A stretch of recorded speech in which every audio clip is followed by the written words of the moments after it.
la propuesta más competente.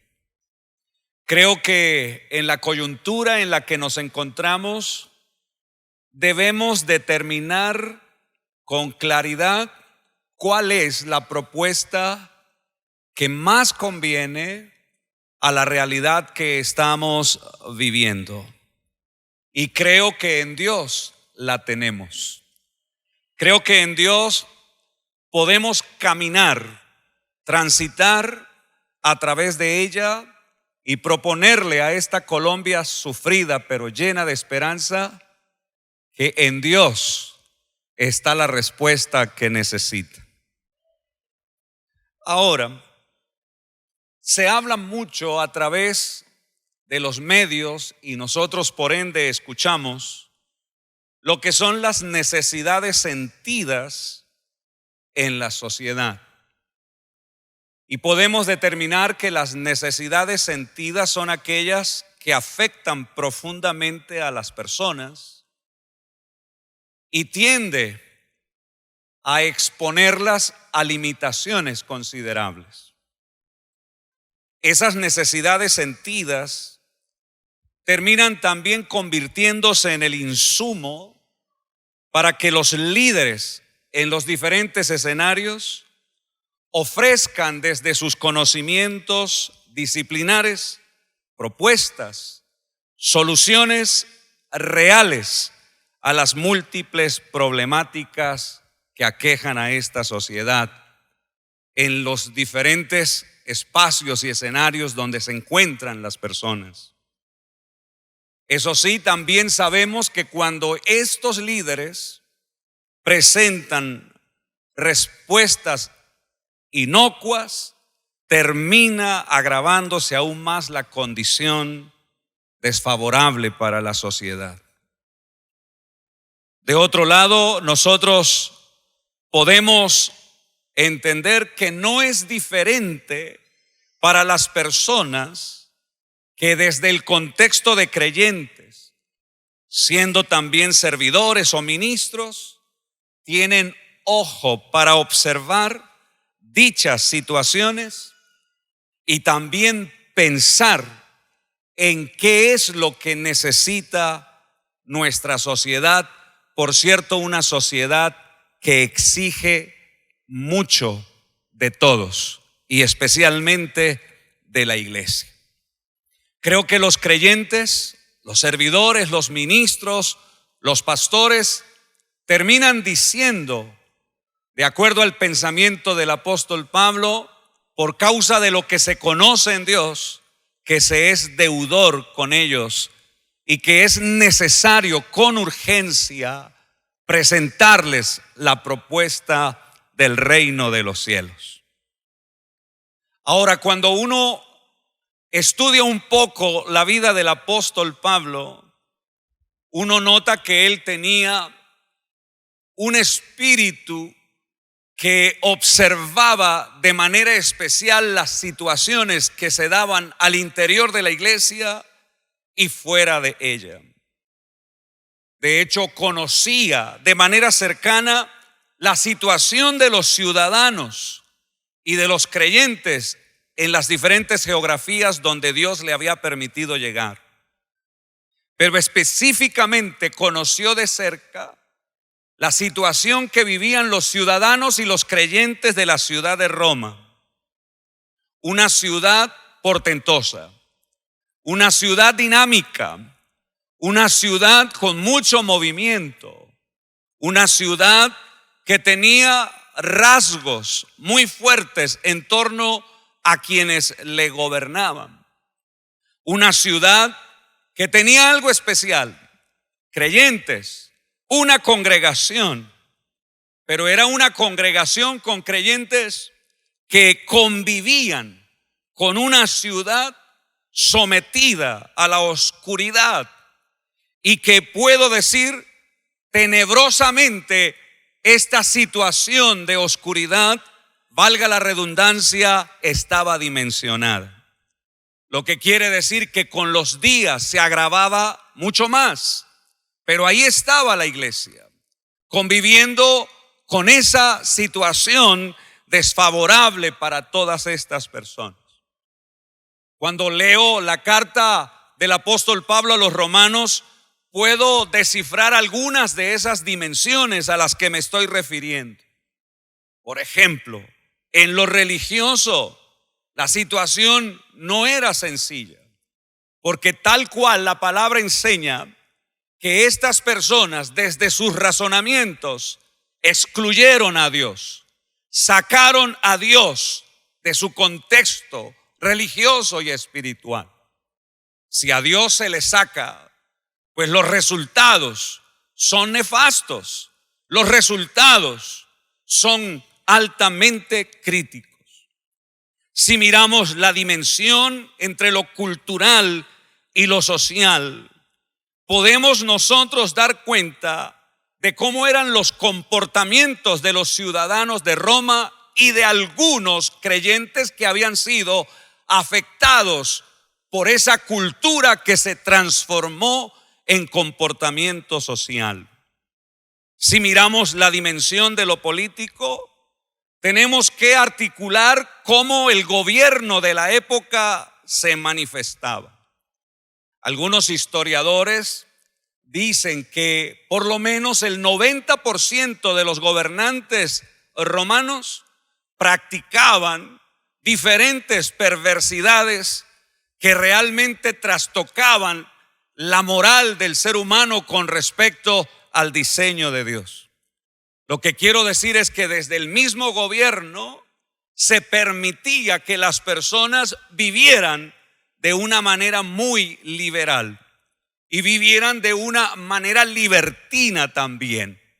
Es como si el mismo gobierno permitiera la legitimación de diferentes comportamientos, por absurdos que fueran, tenía la complacencia para que las personas también se comportaran de esa forma. Y si vemos la dimensión en lo ético, entonces nosotros también podemos concluir que el manejo del cuerpo, por ejemplo, la forma como se pensaba de usar el cuerpo, estaba totalmente alejado de lo que Dios había establecido. Lo que quiero decir es que en esa ciudad tan convulsionada había una iglesia, estaba la iglesia, estaban los creyentes, pero estaban luchando y estaban batallando. A lo que también se puede determinar que la iglesia en algún momento pudo sentir que aun cuando trabajaba, porque Pablo reconoce cómo la fe de los creyentes se extendía por todo el territorio y tenían buen testimonio de personas que estaban cercanas o lejanas en lo geográfico, las tinieblas parecían apoderarse, tomar ventaja y quizás señorear en el contexto. Lo que quiere decir que cuando una iglesia con sus creyentes trabajan en un contexto así, puede abrirse un espacio para la incertidumbre, para la desazón, para la impotencia y, por qué no decirlo, para el desgano ministerial, al no saber cómo lograr vencer esa fuerza oscura con la que ellos están conviviendo de tiempo atrás. Y es allí donde uno encuentra entonces una razón de oro del apóstol Pablo cuando escribe esta carta. Porque más allá de expresar su complacencia por la presencia de la iglesia en la región, él da a entender que la influencia de la congregación era resistida y las tinieblas hacían de las suyas, por lo menos por un tiempo. A lo que uno se pregunta, ¿qué clase de ciudadanos se requieren para contrarrestar tantas manifestaciones contra lo moral, lo espiritual, lo social, lo cultural, lo político? O si es del lado nuestro, ¿qué clase de creyentes, qué clase de ministerios se requieren para que la gloria de Dios se manifieste también en un contexto como estos? Creo que las preguntas le permiten a uno adentrarse en la comprensión. Si hay una herramienta extraordinaria para comprender, es preguntarse, reflexionar, hacer reflexividad y poder decir cómo con lo que estoy produciendo en mi espíritu le puedo aportar a una ciudad o a una región y con la ayuda de Dios transformar lo que no está bien por lo que a Dios le agrada. La carta a los Romanos capítulo 1 versículo 15 dice de manera espectacular, creo yo, lo siguiente: así que en cuanto a mí, pronto estoy a anunciaros el evangelio también a vosotros que estáis en Roma. Había una iglesia, habían creyentes, la fe se manifestaba, se supone que había incidencia de la congregación, y sin embargo Pablo en su carta dice: me quiero unir al trabajo de ustedes y yo sé lo que debo hacer. Llegaré a Roma para anunciar el evangelio. Estoy pronto, estoy listo para hacerlo.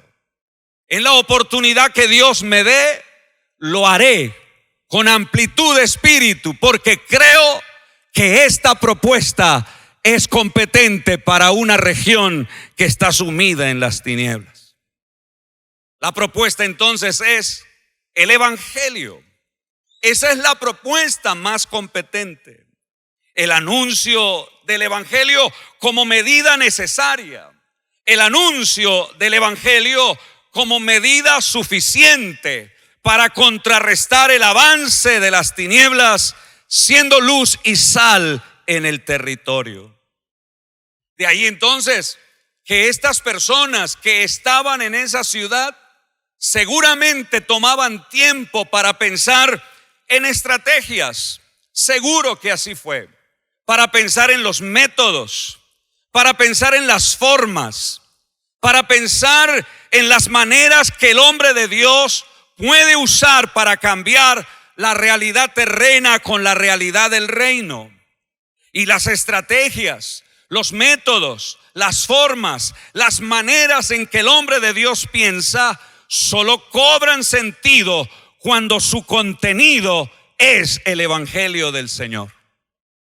Las estrategias que navegan en el contenido del evangelio son provechosas, no son estériles, siempre darán fruto y fruto en abundancia. Y si el Señor da vida en abundancia y está incluido en el evangelio, los resultados deben ser consecuentes. También serán resultados cargados de abundancia en las personas que crean, que reciban y que se dispongan a vivir para Dios. La carta a los Romanos capítulo 1 versículo 16 dice: porque no me avergüenzo del evangelio, porque es poder de Dios para salvación a todo aquel que cree, al judío primeramente y también al griego. Porque en el evangelio la justicia de Dios se revela por fe y para fe, y atestigua a él, como está escrito: mas el justo por la fe vivirá. Hay tantas interpretaciones para el versículo 16 y 17, y son interpretaciones excelentes. Y se habla mucho acerca de la honra que sentía Pablo al haber sido alcanzado por el Señor y ahora ser él el portador del evangelio. Pero cuando él está escribiendo esta carta, él nombra a los sabios, él nombra a los entendidos. Y pensé yo, ¿de qué se alimentan los sabios? ¿De qué se alimentan los entendidos?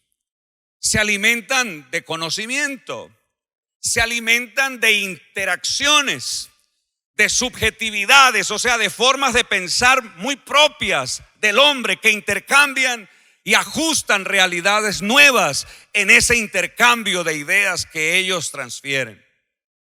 ¿De qué se alimentan los sabios? Del estudio. Por tal razón, vino a mi espíritu una impresión. No importa de qué estén hechos los sabios en el conocimiento, el evangelio compite con todo lo que ellos tienen. El evangelio está a la altura del conocimiento del hombre y lo sobrepasa. Cuando él dice no me avergüenzo del evangelio, también es bueno pensar que Pablo está diciendo lo que yo creo pelea y lucha frente a aquello que el hombre propone en la tierra. Por más entendido que sea el hombre y brillantes sus ideas, el evangelio puede hacer su trabajo por encima de ellos. Compite. Esa es la propuesta más competente. Es la propuesta que todos necesitamos establecer. Pero él habla de un evangelio que es puro, un evangelio completo, no a medias, un evangelio de alcance, un evangelio de trascendencia, un evangelio con resultados.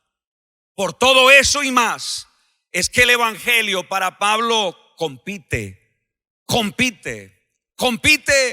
y permanece, compite y trasciende, compite y lleva al hombre a entender mucho más de lo que humanamente habían pensado que era lo más alto en el conocimiento. El evangelio es la propuesta competente, pero también es necesario darle lugar al ejercicio de anunciar el evangelio. El ejercicio del anuncio no puede ser enmarcado en la rutina. No puede el anuncio del evangelio estar establecido en la fatiga y el cansancio que el mismo hombre tiene muchas veces. Si Dios nos renueva, también renueva nuestras formas de presentar el evangelio. Si Dios renueva el espíritu, renueva también la manera de hablarlo, de presentarlo. Más allá de nuestras fatigas que llegan, más allá de nuestros cansancios que llegan, Dios nos renueva. Por eso es que Él dice, estoy presto a anunciarlo. Estoy presto a predicarlo. Estoy presto a mostrar quién me envió y de quién tengo que hablar para que aseguren la vida abundante y la vida eterna. El ejercicio de anunciarlo es importante. Pablo hizo saber a los creyentes en Roma que él podía causar gran impacto porque sabía cómo hacerlo, pues Dios mismo en Cristo le enseñó cómo se debía predicar la palabra y cómo alcanzar los más altos resultados. Entonces, en sus cartas uno encuentra pinceladas del cómo predicar la palabra. Y quiero refugiarme en Primera de Tesalonicenses 1:5, donde dice lo siguiente. Preste mucha atención. Pues nuestro evangelio no llegó a vosotros en palabras solamente, sino también en poder, en el Espíritu Santo y en plena certidumbre, como bien sabéis cuáles fuimos entre vosotros por amor de vosotros. El evangelio, cuando es anunciado, no puede estar por debajo de este estado y condición que Pablo presenta acá. Es extraordinario que el evangelio lo podamos presentar en nuestras palabras. Me parece maravilloso que Dios nos permita hablar de todo lo bueno que Él quiere con la humanidad en nuestras palabras, pero sin manipularlo. Me parece maravilloso que Dios nos permita hablar de Él y de sus propósitos con la humanidad en nuestras palabras. No sé a quién en esta noche le parece extraordinario que Dios a nosotros nos dé esa oportunidad de hablar el evangelio en nuestras palabras y de hacer que todo lo celestial se vuelva fácilmente apreciable en el contexto terrenal. Me parece maravilloso. Pero Pablo también dice que es necesario que cuando se predique se le coloque a las personas la expectativa de la esperanza, que es el término que usamos nosotros también. Que las personas cuando escuchan el Evangelio, en la medida en que progresa la exposición del Evangelio, ellos tengan en su espíritu la realidad de creer que ciertamente Dios los está llamando a vivir una vida extraordinaria en Él. Y que no estén quietos, paralizados o pensando conforme a su manera anterior de hacerlo, sino creyendo que hacia el futuro inmediato, en sus próximos días, cercanos y lejanos, la esperanza los envuelve, la esperanza los arropa, y que por medio de la fe den lugar a las manifestaciones de Dios. Y que Dios obre en sus vidas de manera especial. Pero la palabra también tiene que ir condimentada cuando se anuncia con el Espíritu Santo. Porque Él guía toda verdad. Porque el Espíritu Santo es el mejor aliado de los predicadores. Porque Él es el que convence de pecado, de justicia, de juicio. Y eso no se nos puede olvidar a nosotros. Que aunque hablamos en nuestras palabras, el Espíritu Santo es el que con amor asombroso empuja a las personas a abrazar esa palabra, a recibirla y a convertirse en hijos de Dios. Tanto así que el mismo Espíritu les testifica que son hijos de Dios y se vuelven a Dios. La palabra cuando se anuncia no puede estar desprovista de certidumbre plena. El predicador debe estar convencido de lo que anuncia. No puede dar espacio a dudas, a incertidumbres, a vacíos mentales ni espirituales. El predicador habla de lo que ya a él lo consumió y lo tiene viviendo para el Señor. Y lo tiene sirviendo al Señor. Habla de lo que vive, habla de lo que conoce, habla del camino que ya recorre, habla de la verdad que hoy disfruta, habla de la luz que ilumina su vida. Está convencido. Lo que quiero decirte es que no podemos menguar en el propósito excelso del que anuncia el Evangelio. Ahora termino con esto. La propuesta más competente es la que tiene una garantía en la responsabilidad del que anuncia el Evangelio. El que anuncia el Evangelio es responsable. Por eso es que en el versículo 15 cobra mucha fuerza cuando él dice: en cuanto a mí, pronto estoy a anunciaros el Evangelio también a vosotros que estáis en Roma. Se nota el aspecto de la fidelidad y se nota el aspecto de la lealtad. En este sentido hay mucha discusión si fidelidad y lealtad es lo mismo. Pero hay expertos que han trabajado un sinnúmero de veces estos términos y han llegado a conclusiones especiales que quiero mostrarles. Algunos dicen que la fidelidad apunta a una persona, se es fiel, en este caso a Dios, porque Dios es fiel. Pero la lealtad tiene que ver con la causa, con el propósito. Soy fiel a Dios, pero soy leal al llamamiento. Soy leal a la causa del servicio.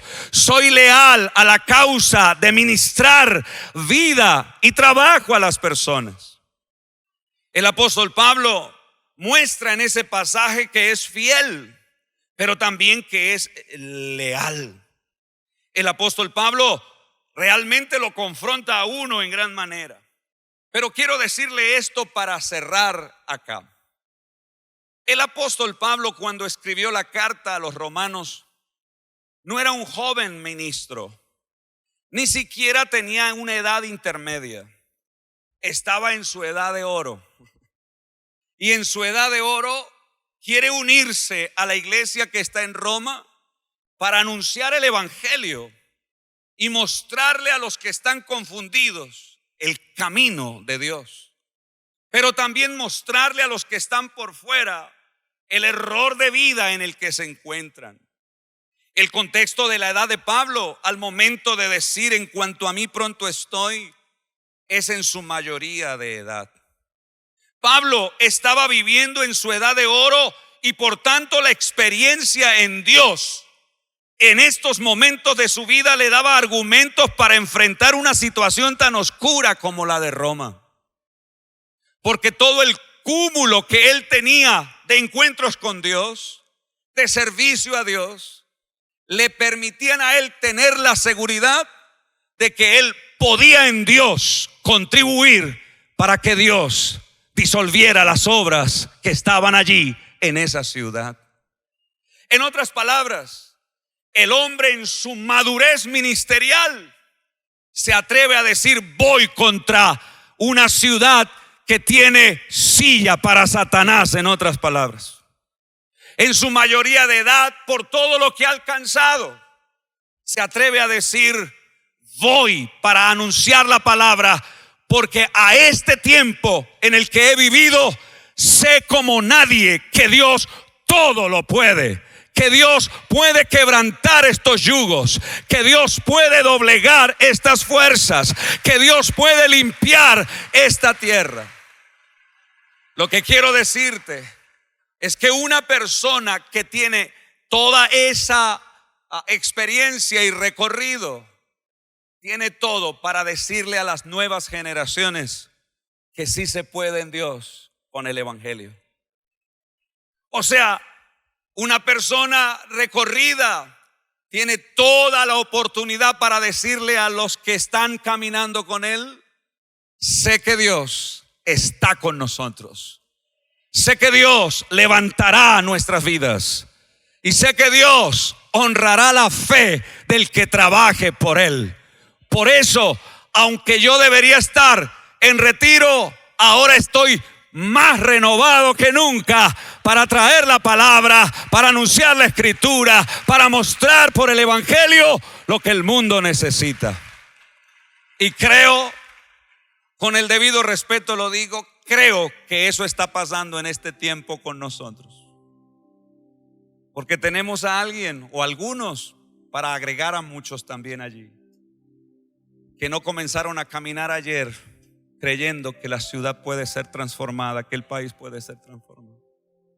Por eso creo que las nuevas formas de trabajo están cargadas de una unción de Dios que vale la pena reconocer y no bajar los brazos. Dios tiene los resultados que todos queremos ver en el nombre del Señor.